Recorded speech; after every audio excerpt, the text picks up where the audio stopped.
Welcome to the Slop Temple. We pray this video helps. You start by grabbing your DeepSeek API key and putting it somewhere safe.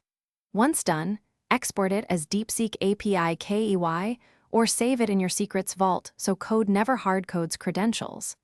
Next, install the official SDK or CLI now to avoid version mismatches. This allows you to authenticate with a single command.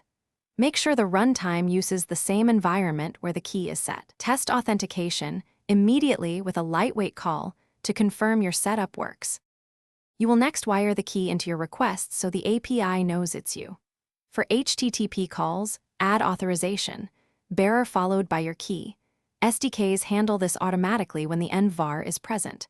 Once integrated, design requests using the client helpers to validate payloads and reduce errors. Also, implement retry logic and exponential backoff to respect rate limits and make operations idempotent. Make sure to log request ID and responses for troubleshooting and performance tracking.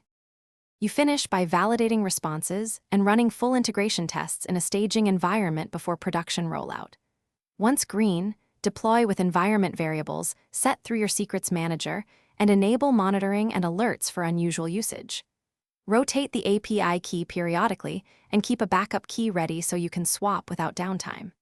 If something goes wrong, revoke the compromised key immediately, switch to the backup, and review logs to pinpoint the fault. This restores service quickly and prevents further issues. Thanks for watching. Consider subscribing if we helped you.